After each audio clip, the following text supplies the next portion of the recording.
అసలు బలిపీఠం అంటే ఏంటి? ఈ ఆ దినాల్లో బలిర్పించడానికి బలిపీఠం ఎట్నే ఉంటుంది. మరి అసలు బలిపీఠం అంటే ఏంటి? కొత్త నిబంధనలో 5 నెలల పాటు నోవాహుని చేసే దేవుడు మర్చిపోయాడు.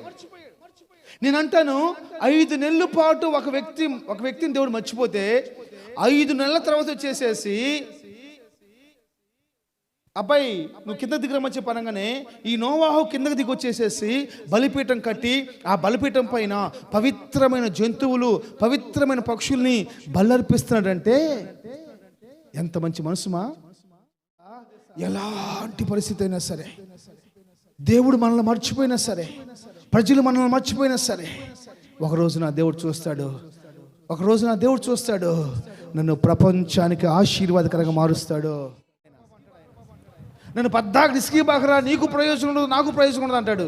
ఏంది ప్రభు అంటే, వాళ్ళు ఉన్నతంగా దీవించబడినంత మాత్రాన 5 పైసలు నీకు ఎక్కువ ఇరు కానికోరు. అసలు ప్రార్థనకి రాడరా, ఎందుకు ఇరు ప్రభు అంట. ప్రార్థనకు వస్తే ఇత్తానికి ఆ బలి దేవునికి ఇంపైందిగా ఉంటుంది. ఆ బలి దేవునికి ఇష్టమైందిగా ఉంటుంది. ఆ బలిని బట్టి దేవుడు అనేకమైన ఆశీర్వాదాల్ని ఇచ్చేవాడిగా ఉంటాడు.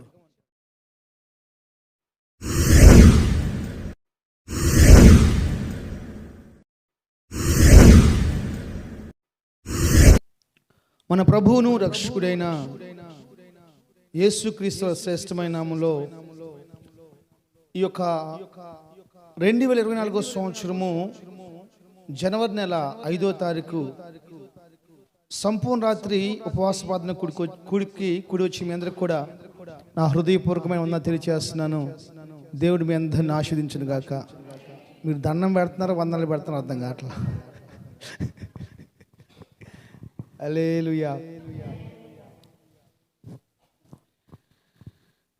బైబిల్ తెరిచి ఆదికాండం 8వ అధ్యాయము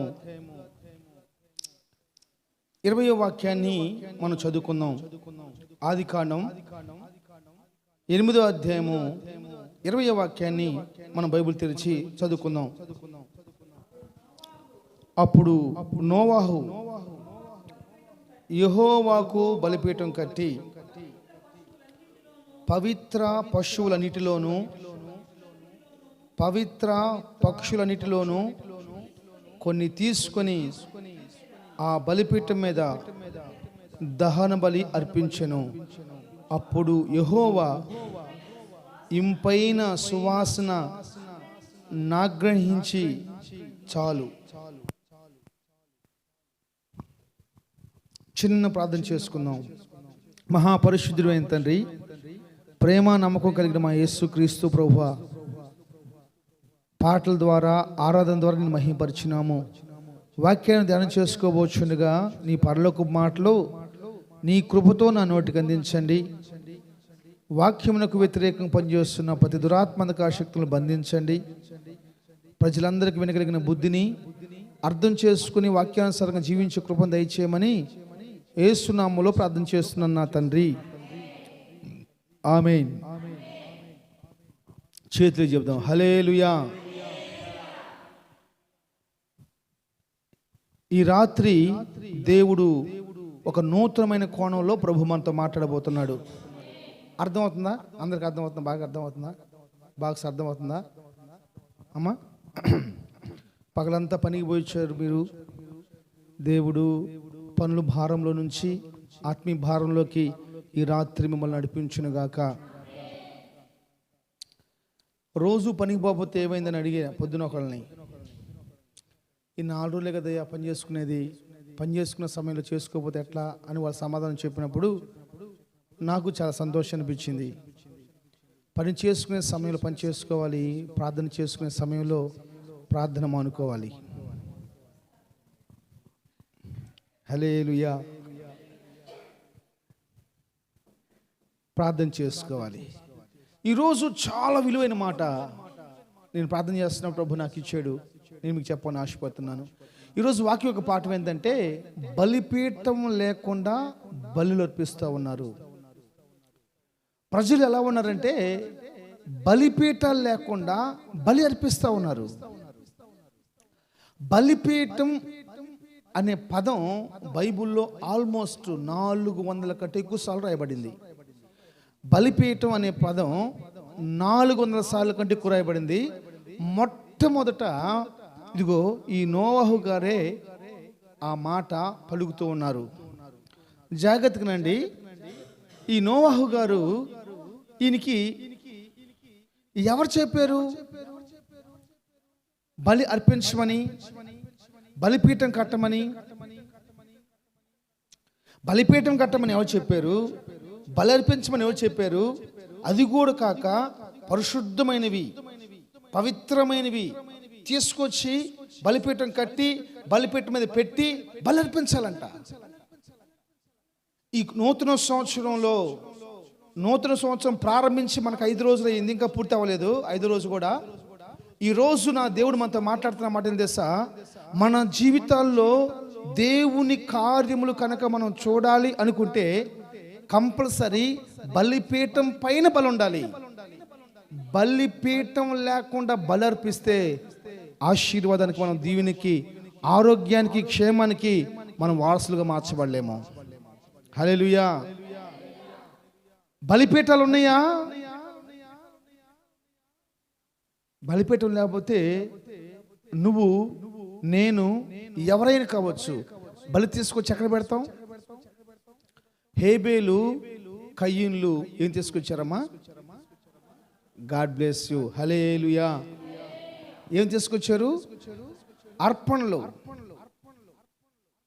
కానీ ఈయనేం చేస్తున్నాడు?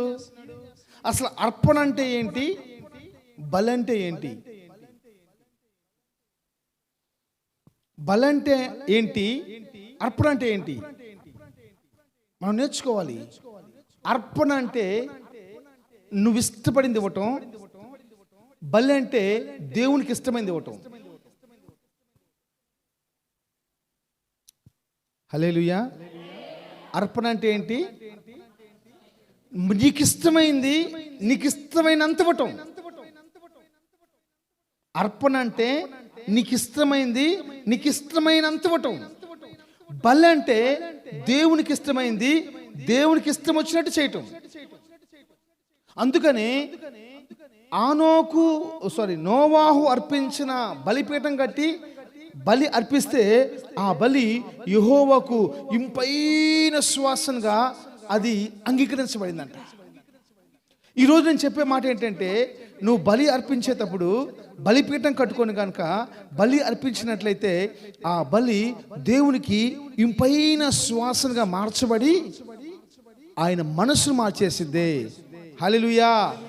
ఆ బలిని బట్టి దేవుడు తన హృదయంలో ఆలోచనలు మొత్తం మార్పేసుకుంటున్నాడు, ఆలోచన మొత్తం చెరిపేసుకుంటున్నాడు.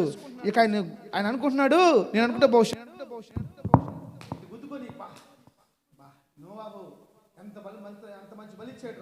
ఇంక ఎప్పుడు కూడా భూలోకాన్ని నీళ్లతోటి నేను నాశనం చేయను, నరులను నీళ్లతోటి, నరులందరినీ నీళ్లతోటి నేను నాశనం చేయని చెప్పేసి తీర్మానం తీసుకున్నాడంటమ్మా.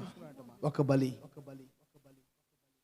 ఆయన బలిపీఠం కట్టి బలిపీఠం పైన బలర్పించాడు. అంటే ఇప్పుడు చూడండి, అర్పణలకు బలిపీఠాలు అవసరం లేదు, బలికి మాత్రం బలిపీఠం కావాలి. అందుకని కొత్త నిబంధన వచ్చేలేకే బలిపీఠం, నాకు క్షమించండి, లేవియకాండం వచ్చేలేకే సంఖ్యాకాండంలో మనం చూసినప్పుడు ఈ 2 పుస్తకాలు మనకు కనపడే విషయం ఏం తెలుసా? బలిపీఠం సైజు కూడా లిఖించబడింది. బలిపీఠం సైజు లిఖించబడింది. ఎన్ని మూరలు ఉండాలో, ఎన్ని అంగుళాలు ఉండాలో ఖచ్చితంగా కొల చెప్పాడు. ఆ బలిపీఠం ఎలా ఉండాలో చెప్పాడు. బలిపీఠం చాలా ప్రాముఖ్యమైంది. ఒకరోజు నేను బలిపీఠం కోసం మీకు వాక్యం చెప్తాను. బలిపీఠం కోసం మీకు ఒకసారి నేను మాట్లాడతాను. ఈరోజు నేను చెప్పేది ఏంటంటే, బలిపీఠం లేకుండా నువ్వు బలి అర్పిస్తే అది దేవునికి ఇంపైందిగా మార్చబడదో. అంత మాత్రమే కాదు, ఆయన మనసు నీ వైపుకి తిరగదు. ఒకసారి 21 వచ్చిన 22 వచ్చిన కూడా చదవండి అమ్మా. అప్పుడు యెహోవా ఇంపైన సువాసన నఘనించి ఇక మీదట నరులను బట్టి భూమిని మరలా శపించను. ఎందుకనగా నరుల హృదయాలోచనలు వారి బాల్యం నుండి చెడ్డవి. నేను ఎల్లప్పుడూ నేనిప్పుడు చేసిన ప్రకారంగా ఇక ఎన్నడను జీవులను సంహరింపను. ఎవరు చెప్తున్నారన్నమాట? ఎవరు చెప్తున్నారమ్మా? ఎవరు చెప్తున్నారమ్మా? దేవుడు అంటాడు, నేను ఇప్పుడు చేసినట్లు ఇంకెప్పుడు చేయను. 2023 సంవత్సరంలో నీ జీవితంలో ఒకవేళ నా ద్వారా కానీ నీ ద్వారా కానీ ఏమన్నా నష్టాలు కష్టాలు వాటిల్ని ఏమో ఇక మీదట నేను చేయను. ఎప్పుడు? బలిపీఠం పైన బలర్పించినప్పుడు. 2023 సంవత్సరంలో నువ్వు ఎక్కడ నష్టపోయావో ఆ నష్టం నా వల్ల కలిగినా, నీ వల్ల కలిగినా, నీ శత్రువుల వల్ల కలిగినా కానీ ఈ 2024 సంవత్సరంలో బలిపీఠం పైన నువ్వు బలర్పించినట్లయితే ఇక నష్టం కలెక్ట్ చేయను నేను. దేవుడు చెప్తాడు అన్నమాట. మీరు అర్థం చేసుకున్న తర్వాత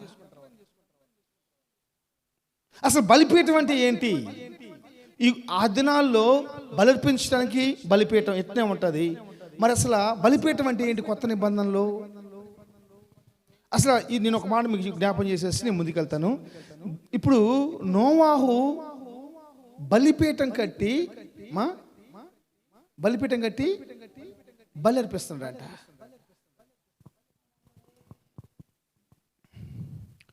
మొదటి వచ్చింది చదవండి, 8వ అధ్యాయం మొదటి వచ్చింది చదవండి.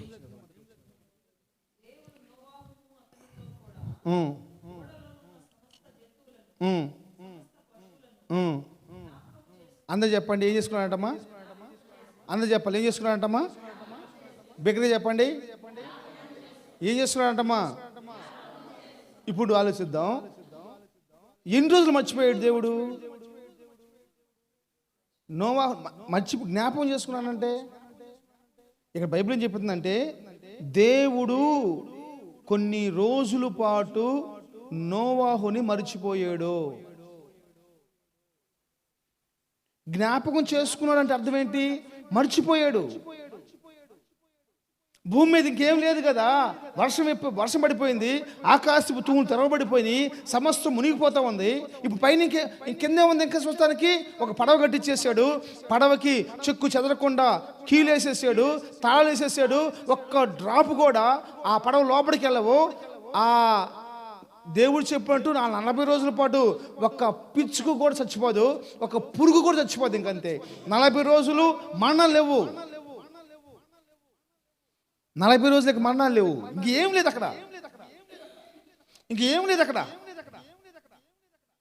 కాబట్టి దేవుడు భూలోకం వైపు చూడకుండా ఆ పరలోకంలో ఆ దేవదూతలు ఆ దేవాతి దేవుని ఆరాధిస్తూ ఉండగా, ఆ దేవాతి దేవుని గణపరుస్తుండగా, ఆ దేవత దేవుని మహిమపరుస్తుండగా వాళ్ళతో కలిసి సంతోషిస్తూ ఉన్నాడు. ఎన్ని రోజులు? ఎన్ని రోజులు? 3వ వచనం.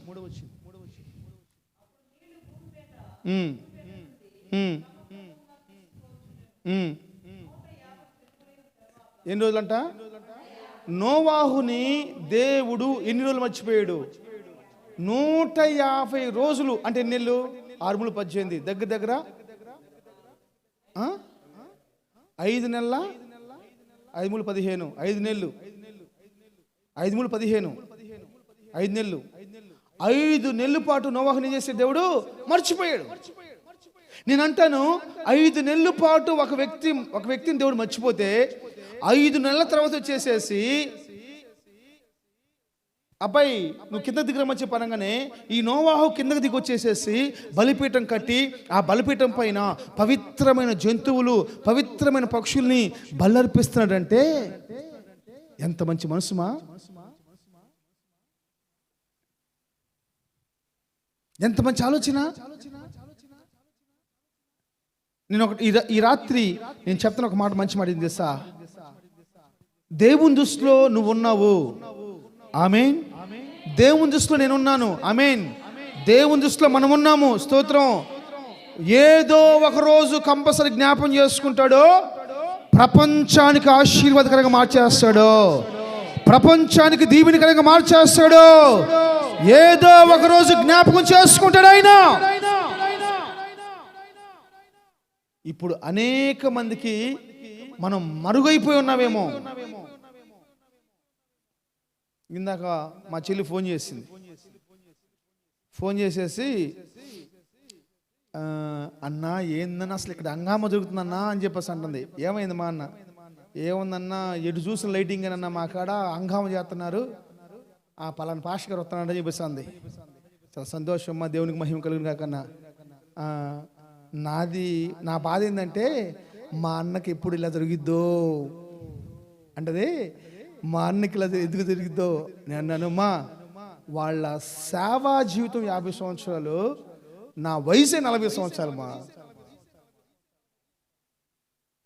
కాబట్టి నా దేవుడు నిశ్చయంగా గ్లోబును అప్పగిస్తాడు. హల్లెలూయా. మనుషులకి కొన్నిసార్లు మనం మర్చిపోయి ఉండొచ్చు, కానీ దేవుడు మనల్ని చూసి ఆల్రెడీ ఉన్నాడు కాబట్టి మర్చిపోయిన ఒక రోజు వస్తుంది, జ్ఞాపకం చేసుకునే రోజు. హల్లెలూయా. అసలు నువ్వేం దేవుడు అయ్యా, 150 రోజులు ఎక్కడ పోయా, మేమేమైపోయాము, అప్పుడేమైపోయింది నీకు? గిద్దును అంతే అన్నాడు. గిద్దును ఏమన్నాడు? ఆ దేవుడు గనక మాతో ఉంటే మాకెందుకు ఈ కష్టాలు? ఆరోగ్యం చదువుకోండి, న్యాయాధిపతుల గ్రంథంలో చదవద్దు ఇప్పుడు. మాకెందుకు కష్టాలు అన్నాడు. 150 రోజులు దేవుడు నోవాహును మర్చిపోతే నోరు చేసి ఏం చేయలేదు చెప్పాలి. నోరు చేసి ఏం చేయలేదు? దశమభాగం ఇస్తున్నావు, అర్పణలు ఇస్తున్నావు, డబ్బాలు ఇచ్చి చూసావు, డబ్బాలు, దాన్ని అర్పణలు అంటారు. అర్పణలు అంటే అర్థం ఏంటి? నీకు ఇష్టమైంది, నీకు ఇష్టమంతా ఇవ్వచ్చు. నీకు ఇష్టమైంది ఒకళ్ళు మాట్లాడుతున్నారు, ఎంత ఇలా నీ డబ్బాలు అడుగుతున్నారు. అమ్మ 5 రూపాయలు ఏనా 10 రూపాయలు ఏనా నీ ఇష్టం అన్నాను. 10 రూపాయలు కూడా ఇవ్వచ్చా? రూపాయి కూడా ఏనా? దాని ఏముంది? రోజు ఇటు అలవాటు చేసుకోమని చెప్పన్నాను. నువ్వు ఎంత అయినాయి, 500 కూడా 1000 రూపాయలు కూడా తప్పులేదు. నీకు ఇష్టమైంది, నీకు ఇష్టం వచ్చినంత దేవుడికి ఇచ్చేసేయి. అయితే అర్పణ అది బలి అలా కాదు. బలి ఏంటిది? దేవునికి ఇష్టమైంది దేవునికి ఇష్టమవులాగా చేయాలి. దేవునికి ఇష్టమైంది దేవునికి ఇష్టంలాగా చేయాలి.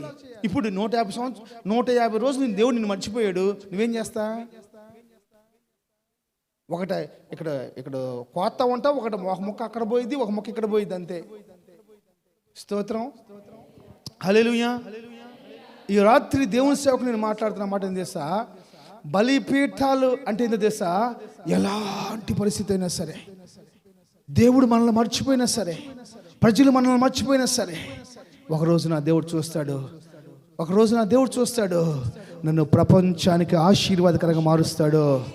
అదే బలిపీఠం. స్తోత్రం చెప్పండి.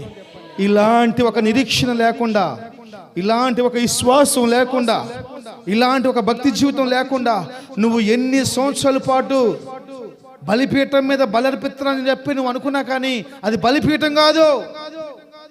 బలిపీఠం అంటే ఏదో తెలుసా? ప్రపంచమే నన్ను మర్చిపోయినా, దేవుడు నన్ను మర్చిపోయినా, నువ్వు దేవుని వైపు నిరీక్షణ కలిగి ఉండి, విశ్వాసం కలిగి ఉండి, భక్తి తగ్గక చేస్తూ ఉన్నావు అనుకో, అదే బలిపీఠం. ఆ బలిపీఠం పైన నువ్వు బలి అర్పిస్తూ ఉండగా, నువ్వు ప్రార్థన చేస్తూ ఉండగా, ఉపవాసాలు ఉంటూ ఉండగా, మోకరిస్తూ ఉండగా, రాత్రుల ప్రార్థన జరిగిస్తూ ఉండగా, నిశ్చయంగా 9వ అధ్యాయం 1వ వచనంలాగా ప్రపంచానికి నేను దీవెనకరంగా మార్చేస్తాడు. 9వ అధ్యాయం 1వ వచనం. మరియు దేవుడు నోవాహును అతని కుమారులను ఆశీర్వదించి, మీరు ఫలించి అభివృద్ధి పొంది దేన్ని నింపాలటమ్మా? అందరూ చెప్పండి. ఇంటిని కాదు, ఊరిని, ప్రాంతాన్ని కాదు, చెప్పాలి. ఊరిని కాదు, దేన్ని? పట్టణాన్ని కాదు, దేన్ని? ఊరిని కాదు, దేన్ని?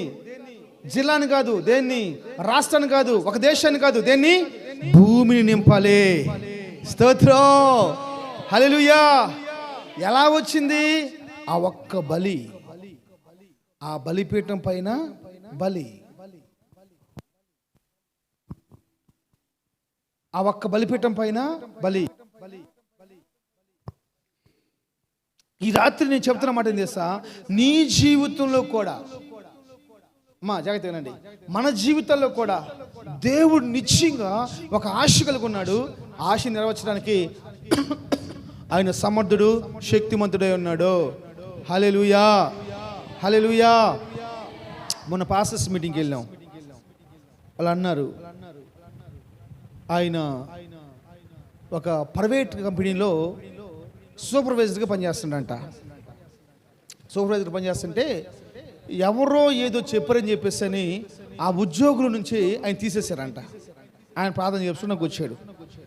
ఏమని ప్రార్థన చేయమంటామని అడిగితే ఆయన అన్నాడు, ఇట్స్ సంగతి సార్, మాకు నేను పలానా కంపెనీలో నేను సూపర్వైజర్గా పనిచేస్తున్నాను, మరి కొన్ని కారణాల వల్ల నన్ను ఉద్యోగం తీసేశారు, కాబట్టి నా పోయిన ఉద్యోగం నాకు రావాలని ప్రార్థన చేయండి అన్న. ఆ ఉద్యోగం పోయిందని నీ హృదయం కష్టపడుతుందా అంటే, అవును సార్ కష్టపడుతుంది నా హృదయం. ఎందుకు కష్టపడుతుందంటే, నేను ప్రతి నెల దేవుడికి కానుకెత్తాను, ఈ నెలలో 2 నెలల నుంచి నేను కానుకోవట్లేదు కాబట్టి ఉద్యోగం పోయింది అనుకుంటున్నాను అని చెప్పేసి అన్నాడు. నేనేమన్నాను ఇప్పుడు అంటే, నువ్వు కానుకినంత మాత్రం నీ ఉద్యోగం దేవుడు తీస్తాడా? నువ్వు దశమ భాగం అయినంత మాత్రం దేవుడు నీ ఉద్యోగం తీస్తాడా? కాదు. దశమ భాగము, కానుకలు, అర్పణలు నీ నీతిని తెలియపరుస్తాయి అంతే, నీ భక్తిని తెలియపరుస్తాయి అంతే. దానివల్ల నిన్ను టార్చర్ పెట్టే దేవుడు కదా నా దేవుడు, దానివల్ల నిన్ను కష్టపెట్టే దేవుడు కదా నా దేవుడు. అందుకని అనుకో ఆహా ఓహో అయింది, హల్లెలూయా. కానీ నీ నీతి వర్ధిల్లాలి. నీతిమంతులు సింహంలాగా ఉంటారంట. రేపొద్దున ప్రభు కాడలాగా ఉండాలి, నీతిమంతులాగా ఉండాలి. హల్లెలూయా, హల్లెలూయా. నీతిమంతులు వాళ్ళు చేసే భక్తి ఏందో తెలుసండి. అబ్రహాము దేవుడు నమ్మిను, అది అతనికి నీతిగా ఎంచబడిను. అబ్రహాము దేవుడు నమ్మాడు కాబట్టి మెల్కీసెదెకుకి, షాలేము రాజుకి అన్నిట్లో ఏం చేశాడంట? 10వ వంతు ఇచ్చాడు. 10వ వంతు ఇచ్చాడు కాబట్టి ఆయన ఏం చేశాడు తెలుసా? చెప్పాలి, లేవిని కన్నాడు. స్తోత్రం. కాబట్టి నేను దేవుని సేవకుని చెప్పే విషయం ఏంటంటే, ఆ భద్రకు చెప్పిన మాట ఏంటంటే, అన్నా దయచేసి ఒక మాట చెప్తానండి, నువ్వు కానుక ఇవ్వలేదనో, దశమ భాగం ఇవ్వలేదనో, లేకపోతే ఇంకోటి చేయలేదని చెప్పేసి అని నీ ఉద్యోగం తీసేసాడు. నీ క్రియలు, నీ నీతి క్రియలు నీ ఉద్యోగం నిలబెడతాయి. నీ నీతి క్రియలు, నీ అనీతి క్రియలు నీ ఉద్యోగం తీసేస్తాయి. కానీ నువ్వు చేయవలసింది ఎలాంటి పరిస్థితులైనా సరే కంపల్సరీ చేసేసేయాలి. నీ నీతిని చూపించాలి, నీ నీతిని చూపించాలి, నీ యథార్థతను చూపించాలి, నీ భక్తి జీవితాన్ని చూపించాలి. హల్లెలూయా. అది ఏదైనా సరే నేను ప్రార్థన చేస్తున్నాను ఈ మధ్యకాలంలో, ప్రభా సహవాసం ఉన్న ప్రతి కుటుంబాన్ని ఉన్నతంగా ఆశీర్వదించండి ప్రభు అని చెప్పని. మా వాడు ఇక్కడ పెట్టల, అన్ని చోట్ల పెట్టుకున్నాడు, కానీ సహవాసం ఉన్న ప్రతి కుటుంబాన్ని ఉన్నతంగా ఆశీర్వదించు ప్రభు అని. ఆయన అంటాడు, అరే ఉన్నతంగా ఆశీర్వదించాలని నాకు ఆశ ఉంది, కానీ నీకేం ప్రయోజనం అంటున్నాడు ఆయన. వాళ్ళు ఉన్నతంగా దీవించబడితే నీకేం ప్రయోజనం రా, నాకే నష్టం అంటున్నాడు. ఏంది ప్రభు అంటే, నీకు ప్రయోజనం ఉండదు, నాకు ప్రయోజనం ఉండదు, నువ్వు 14 ఇసుకీ బాకరా బాబు అంటాడు ఆయన. నేను 14 ఇసుకీ బాకరా, నీకు ప్రయోజనం ఉండదు, నాకు ప్రయోజనం ఉండదు అంటాడు.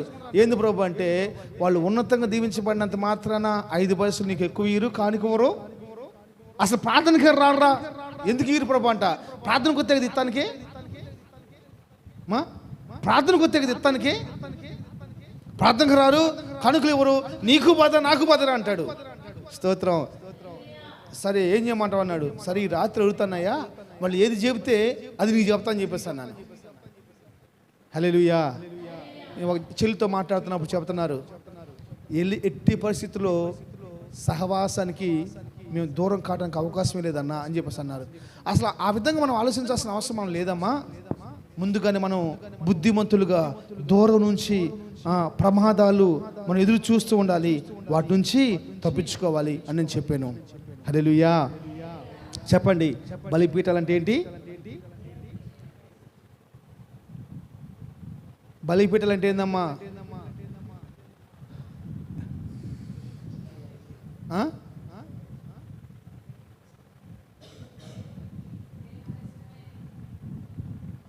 మీ ఇష్టాలు తగలబడా. హల్లెలూయా. బలిపీఠం అంటే ఏందో తెలుసా? దేవుడు నిన్ను మర్చిపోయినా, దేశమే నిన్ను మర్చిపోయినా, నీ అన్న వాళ్ళు నిన్ను మర్చిపోయినా, నీ సొంత వాళ్ళు నిన్ను మర్చిపోయినా, ఎవ్వరు మర్చిపోయినా సరే, 150 రోజులు నోవాహును దేవుడు మర్చిపోతే దేవుడు జ్ఞాపకం చేసుకున్న వెంటనే బలర్పిస్తూ ఉన్నాడు. అదే ఒక నిరీక్షణ.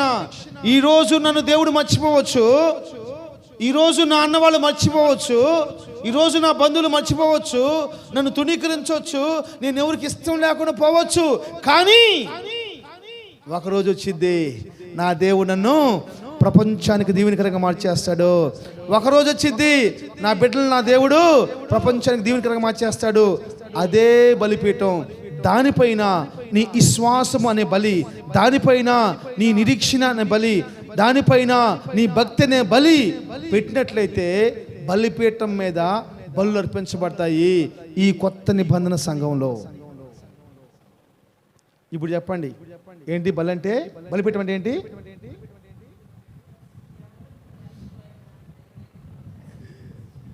బలిపీఠం అంటే ఏందమ్మా?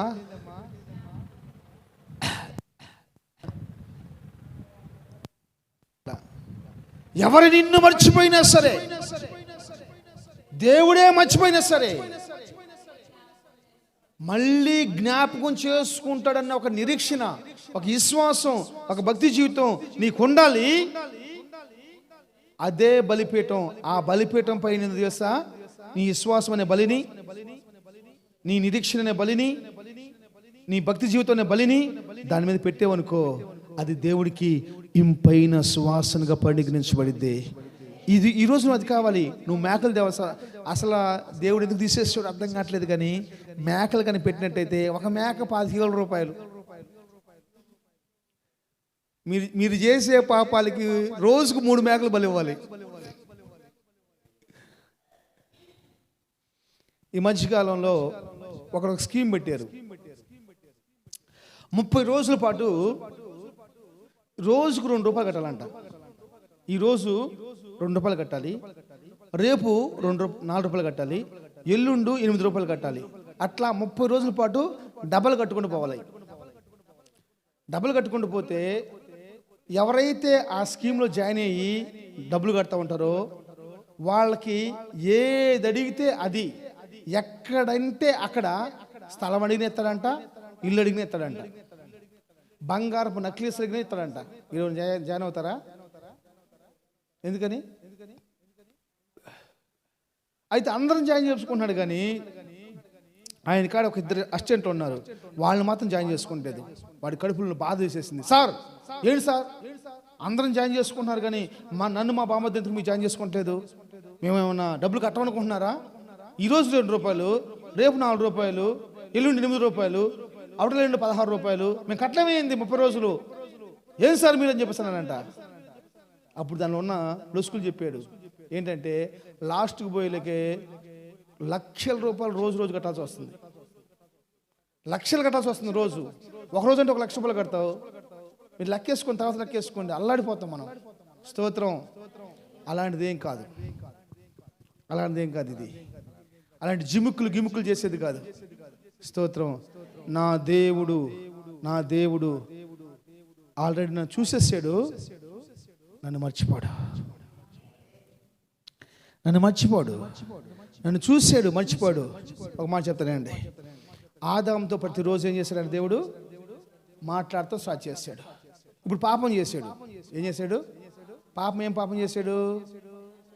తినొద్దన్న పండు తినేసేసి ఆజ్ఞ అతిక్రమించి పాపం చేశాడు. ఇప్పుడు దేవుడు మాట్లాడలేదా? బట్టలు ఇచ్చేయలేదా? తినడానికి చేసుకున్న పని ఇచ్చేయలేదా? గర్భానికి పిల్లలు ఇచ్చేయలేదా?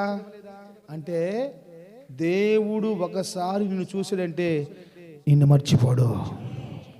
దేవుడు ఒకసారి నిన్ను చూసాడంటే నిన్ను మర్చిపోడు. Wait and see.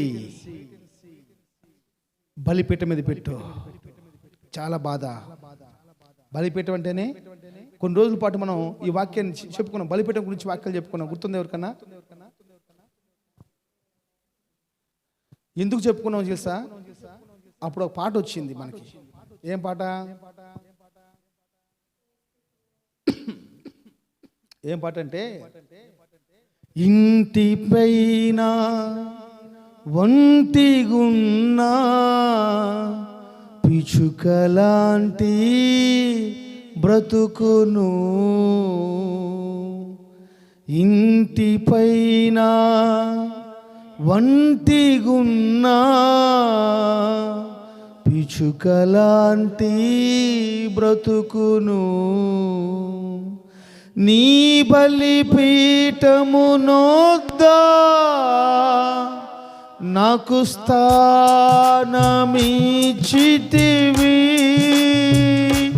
నీ బలిపీఠము నొద్దా నాకు స్థానమిచ్చితివి. హల్లే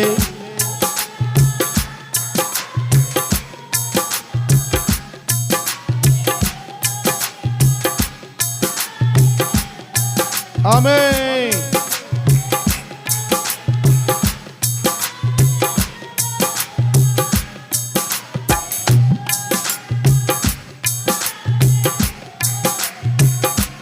నా నిరీక్షణాధారమా, నా ఆశ్రయ ప్రాకారమా, నా నిరీక్షణాధారమా,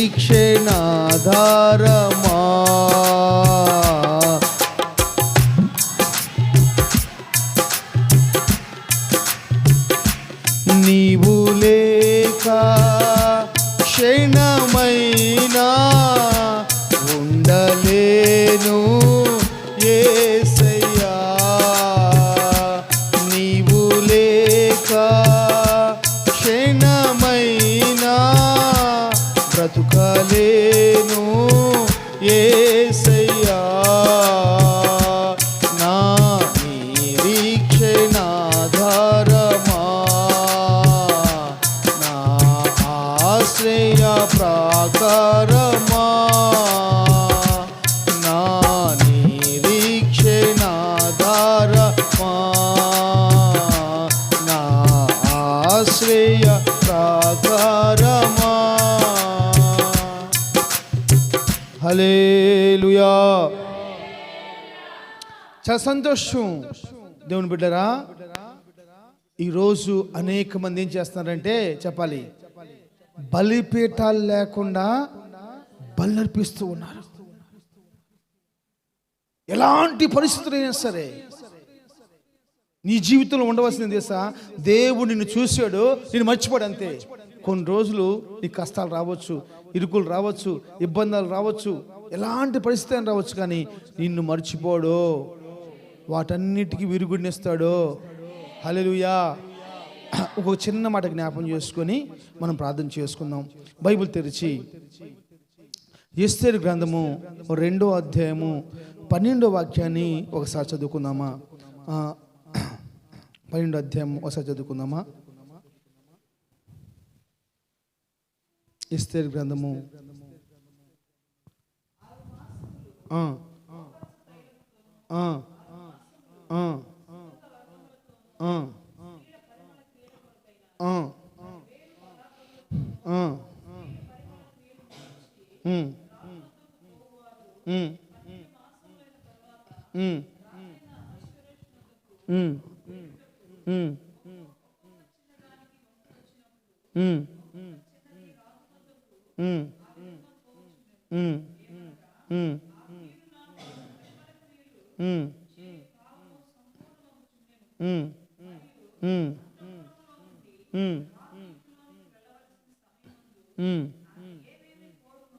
ఆమె ఏమేమి కోరునో అది అట్టి స్త్రీకి ఇవ్వబడుటకు కద్దు. హల్లెలూయా. మొదట నేను చెప్పానంటే బలిపీఠం లేని అంశం ఏంటి మంది? బలిపీఠం లేని బలులు అర్పిస్తూ ఉన్నారు అని చెప్పేస్తాను. బలిపీఠం అంటే ఏందో మీకు చెప్పాను. బలిపీఠం అంటే ఏంది? అందరూ మనల్ని మర్చిపోయినప్పటికీ, దేవుడే మనల్ని మర్చిపోయినప్పటికీ, దేవుడు నన్ను చూసి నాతో ఆల్రెడీ ఫస్ట్లో మాట్లాడాడు కాబట్టి కంపల్సరీ జ్ఞాపం చేసుకుంటాడు. అలాంటి ఒక పునాది, అలాంటి ఒక ఇదే బలిపీఠము. కాబట్టి ఆయన పడవ దిగినాక ఏం చేశాడు? బలిపీఠం కట్టి బలి అర్పించేశాడు. అయితే ఆ బలిపీఠం పైన ఎలాంటివి పెట్టాడంట చెప్పాలి? పవిత్రమైనవి, పరిశుద్ధమైనవి. ఇప్పుడు బలిపీఠం నువ్వు తయారు చేసుకున్నావు, బలి నీ కాడ ఉంది. ఆ బలి ఎలా ఉండాలి తెలుసా? పవిత్రమైనదిగా ఉండాలి, పరిశుద్ధమైనదిగా ఉండాలి.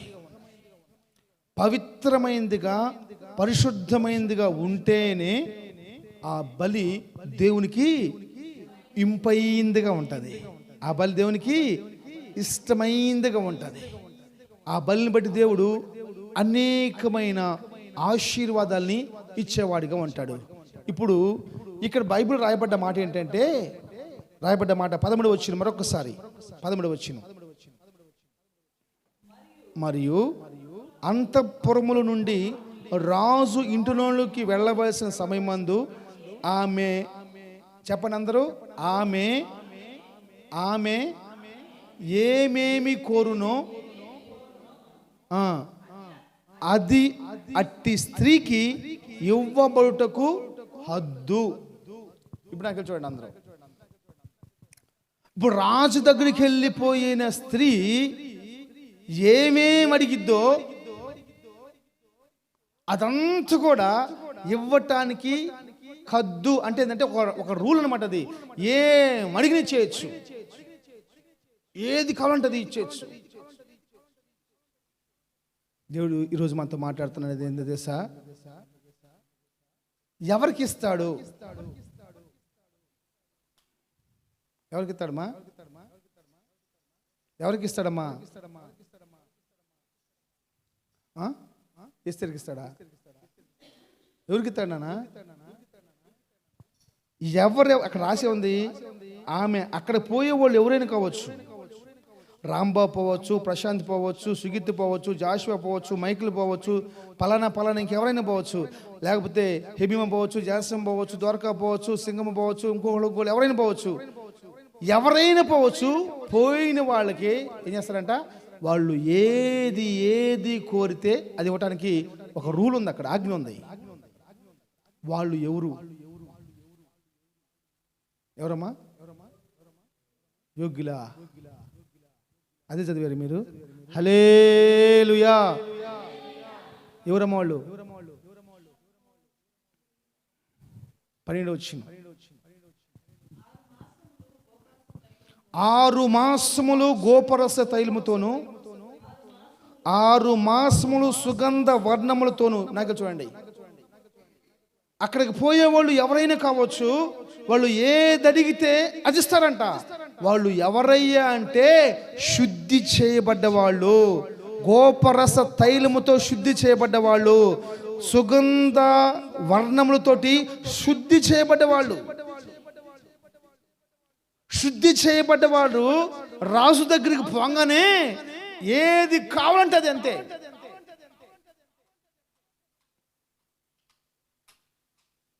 అంటే ఇప్పుడు నేను చెప్పే మాట ఏంటో తెలుసా?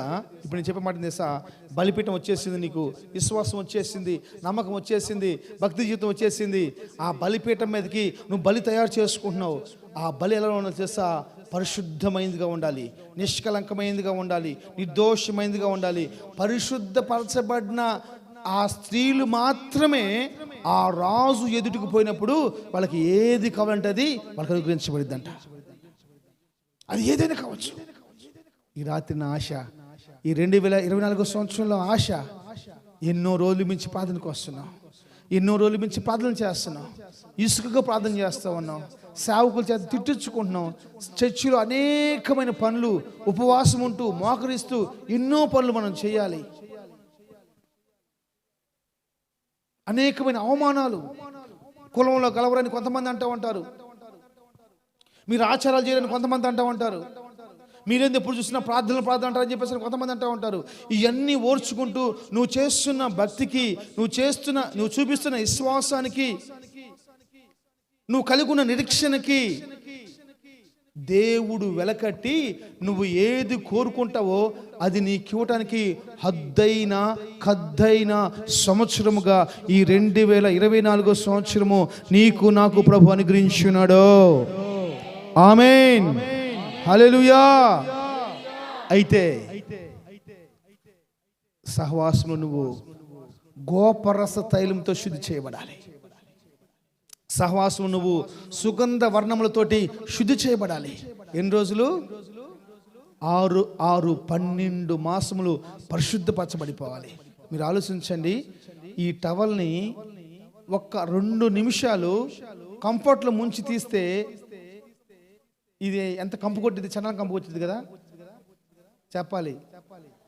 చెప్పాలి అమ్మా సింగమ్మ గారు, ఇది కంఫర్ట్లో ముంచి తీసి పిండి నేను ఆరేసిన అనుకో, కంఫ్ వాసన వచ్చిద్దా, మంచి వాసన వచ్చిద్దా? ఆమె చెప్తే నాకు వింటా నేను. ఎవరు ఎన్నో అమ్మా, నువ్వు చెప్పమ్మా. మంచి వాసన వచ్చిద్దా, చట్టాల వాసన వచ్చిద్దమ్మా? అమ్మా అర్థం కాలేదు కదా. హల్లెలూయా. మంచి వాసన వచ్చింది.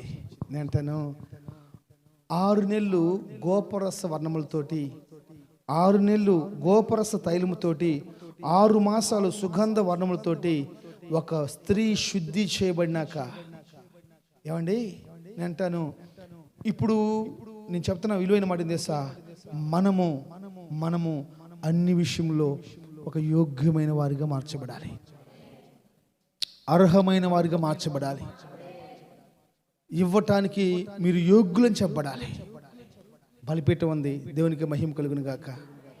అయితే ఆ బలిపీఠం పైన నువ్వు ఇవ్వబోతున్న, అర్పించబోతున్న బలి అది యోగ్యమైందిగా ఉండాలి. అంటే నువ్వు యోగ్యమైన దానిగా ఉండాలి, అర్హమైన దానిగా ఉండాలి. హల్లెలూయా, హల్లెలూయా. మనం నిద్రనే చంపుకోలేకపోతే అమ్మా ఏది కావాలంటే అది కావాలా నీకు? అంత సామాన్యమైన విషయం కాదమ్మా, అంత సామాన్యమైన విషయం కాదు, అంత సామాన్యమైన విషయం కాదు. ఎర్ర సముద్రం ముందుంది, వాళ్ళు నిద్రపోయారా? ఇరుకో ముందుంది, నిద్రపోయారా? యోర్దాను ముందుంది, నిద్రపోయారా? నిద్ర రాలేదు కాదు, అది దాటాలి. Praise the Lord. నిద్ర రాక కాదు, దాన్ని దాటాలి, మార్చాలి. పరిస్థితులు మారిపోవాలి. ఒక్కరిపైన కాదు మన గురి. మన కుటుంబంలో 2 ఉంటే, 3 ఉంటే, 4 ఉంటే, 10 మంది ఉంటే 10 మంది పైన గురి నిలపాలి, ఒక్కరి గురించి కాదు. హల్లెలూయా. మారాలి, పరిస్థితులు మారాలి. నోవాహు 8 మంది కాక మృగాలు, పశువులు, పక్షులు, పురుగులతో సహా రక్షించుకున్నాడు. మృగాలు, పశువులు, పక్షులు, పురుగులతో సహా రక్షించుకున్నాడు. ఆ పడవలోకి వెళ్ళిపోయిన ప్రతిదీ తిరిగి మళ్ళీ శ్రేష్టకరంగా బయటకు వచ్చేసినాయి. ఈరోజు నేను మాట్లాడుతున్న మాట ఏం తెలుసా, చాలామంది బలిపీఠాలు లేకుండా బలర్పించడానికి ప్రయత్నం చేస్తూ ఉన్నారు. ఇక్కడ బలిపీఠం ఉంది, ఆ బలి శుద్ధి అయిందిగా, పవిత్రమైనదిగా లేకపోవటాన్ని బట్టి ఇంకా మనం చాలా లేట్ చేస్తున్నామేమో, ఇంకా అనుభవించవలసినవి ఇంకా అనుభవించలేకపోతున్నామేమో. కొన్నిసార్లు నాకు అదే భయం వేస్తూ ఉంటుంది. మా నాన్న వాళ్ళు మమ్మల్ని మార్చలేకపోయారు, మేము మా బిడ్డల్ని మార్చలేకపోయినట్లయితే ఇంక వాళ్ళని ఎవరు మార్చలేరు, వాళ్ళని ఎవరు మార్చలేదు. ఈ తరమే ఒకవేళ ఉంటే ప్రశాంత్ బాబు పరిశుద్ధమైన తరం, వచ్చే తరం అంత పరిశుద్ధమైంది కాదు. ప్రతి ఒక్క దానిలో పాపం, శాపం. తర్వాత వచ్చే తరం, ఈ తరం అంతా కూడా పాపం, శాపం. వాళ్ళిద్దరికి ఫోన్ నిద్రపోతారని చూద్దాం. పైన ఒక సహోదరు ఉంది, ఫోన్ నిద్రపోతారని చూద్దాం. ల్యాప్టాప్ ముందు పెట్టు. జోష్ నాకు ఫోన్ నిద్రపోతారని చూద్దాం. నిద్రపోరు వాళ్ళు, నిద్ర రాదు వాళ్ళకి అసలు. మీరు కూర్చొని ముచ్చలు చెప్పుకోండి, ఒలిపెట్టాను. ఇప్పుడు కూర్చొని ముచ్చలు చెప్పుకోమంటే నిద్ర వచ్చిద్దా? అప్పుడే తెల్లారిపోయిందా?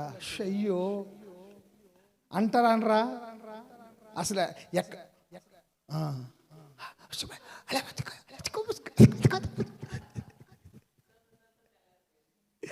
మాట్లాడుతూనే ఉంటారు. వీళ్ళల్లో కొంచెం మాట్లాడిన వాళ్ళు ఒకళ్ళు ఉంటారు అన్నమాట. వీళ్ళు మాట్లాడిన వాళ్ళు ఒకళ్ళు ఉంటారు, కానీ వాళ్ళకి నిద్ర రాదు, వింటా ఉంటారు. వాళ్ళు ఇండ్రు మాట్లాడరు వాళ్ళు ఉంటారు, దయ్యం లాంటి వాళ్ళు. పాప ఆమెకి పగలంతా పనికి పోయింది. ఇంకా మీరేదో ప్రార్థన కాసేపు కూర్చోలేదు, కానీ మీరేదో పుచ్చలు చెప్తాండ్రి. పాప కూర్చోపోతే మీరేమైనా అనుకుంటారని కూర్చుంటమే. కూర్చున్నా కానీ చేంజ్ చేసేది ఇంకా ఆ పాటికి ఆమె ఇట్లా ఉంటుంది. మీ పాటికి మీరు కుసకుస.